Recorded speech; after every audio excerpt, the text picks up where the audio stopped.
Excited to be back in the championship game.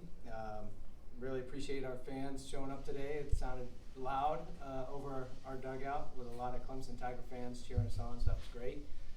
These two guys, JJ and Gov, were the two storylines of the day, I thought. We had great relief pitching by McGovern and what he did to hold down a very dangerous offense. Georgia Tech is a great offense. They can score in bunches and score in a hurry, and had all three pitches working and using the changeup when he needed to. And we had 6 2-out RBIs today, and none bigger than JJ's 2-out grand slam to flip the scoreboard, which was huge.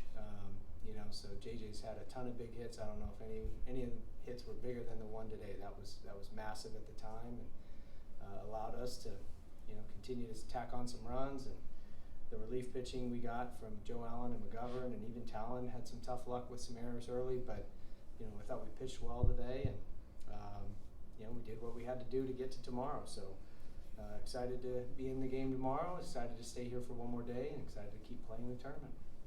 Thanks, Coach. Open up to questions. For both the Jacobs, Georgia Tech's lineup is pretty dangerous. Can you talk about your approach through those innings? Just stacking zeros after they'd taken the early lead, and you guys took the momentum back, and you two were able to kind of maintain it. Start with Jacob and go. All right. For me, it's easy knowing the defense I have behind me, to make the plays. It's easy to just go out and give it my best, and I know the 8 guys behind me are gonna, give it everything they have. So for me, it's easy. I just go about my business and trust that everybody else will go about theirs. It starts with scouting. The coaches, especially Belger. Just going through the scouting and stuff with him, and kind of knowing, Georgia Tech's a good offense. Almost every single guy, is almost hitting above 300, and they have a lot of threats. So a lot of it just starts with scouting and just kind of how we attack hitters.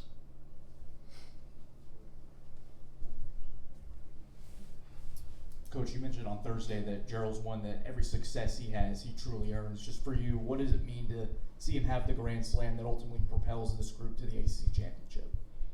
Yeah, it means that a long-standing belief that the game rewards hardworking people, and life rewards hardworking people. But like I mentioned the other night, nobody works harder than JJ, and so for him to see the game just give him these opportunities, it's no surprise that he comes through and cashes in on them, just because of the investment of time and energy and blood, sweat, and tears he's put in those deposits over the years, his whole life really. He's built for these moments, this type of environment, postseason type baseball, clutch performances. It's what he literally works for, and so to get those opportunities to be in those positions, nobody's earned it more than him.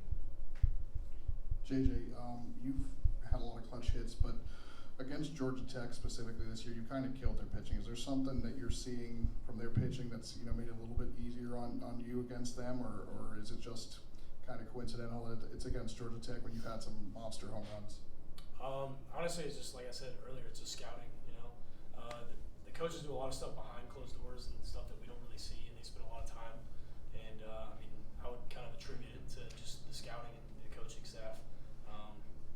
Just having a plan up there and an approach. That helps a ton. Jacob McGovern, this is for you. What was going through your head when you saw JJ hit the grand slam? Oh, it was awesome, to see one of my teammates get to experience something like that. He's the one doing it, but we all feel the joy from it. So, it was huge to pull ahead in the lead like that early in the game, and I feel like it set the tone for the rest of the game.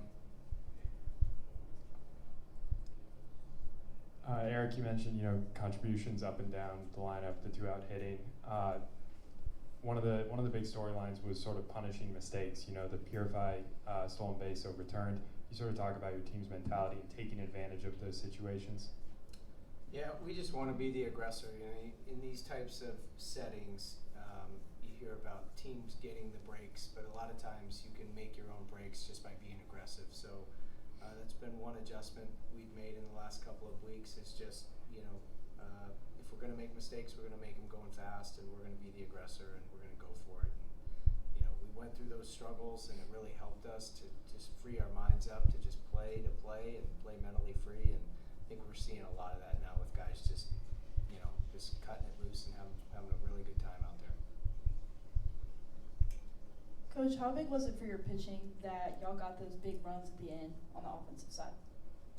Well, it was huge because we had, 3 guys that were hot or going to get hot, based on the score and the situation. But it was a combination of, McGovern having a 1-2-3 inning in the 8th and 9th, and also us able to separate the game a little bit. If those were closer margin there, and it's a situation where the tying runs at the plate a whole lot easier than maybe we mix and match a little bit more. So what McGovern did was just fantastic, and helped save our bullpen. And we'll be a little thin going in tomorrow. We don't know who we're starting yet, but I know that everyone that's available is going to give their best effort.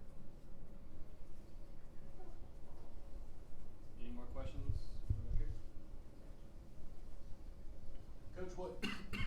Coach, what can you tell us about lineup composition? This lineup seems to have really clicked. You're getting good at bats from Andrew Schufo down at the bottom, and everybody just seems really comfortable. I know you shuffled a little bit earlier. Is this the lineup moving forward? Yeah, this feels like a good lineup.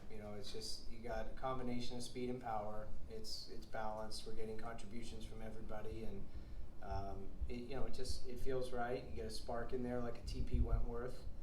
We had a couple of injuries to McClatty and Becerra that are out for the year, and that allows Crichton to settle in and just instead of platooning, he's in there every day. And when guys get that comfortability of knowing the lineup's going to be consistent, they it allows them to just play without the looking over their shoulder, so to speak. Like we jumbled the lineup a lot up early, and it didn't hurt us. It just feels like this is a really good lineup right now. Guys are having quality at bats, and we're scoring runs. And that's what this whole point of the offense is, to score runs. Coach, obviously you guys have known how good TP's been all year, but has this week felt like kind of a coming out party for him? I mean, he had a big defensive catch against NC State, big hit against NC State, big defensive catch today. Sorry, the other one was a throw, and then today was another big insurance hit at the end of the game. Yeah, we've always known he was going to be a future star in our program. He's just that type of athlete, has that type of physical ability. It's hard in the post-COVID world for freshmen to jump into anyone's lineup at this level, but he's just had to stay patient, and he kept working extremely hard. And he was, every time we'd hit on the field, he was smashing balls, and it felt like that he was kind of that next man up. And so he got an opportunity at Pitt, and he took advantage of it and hasn't looked back. Any more questions?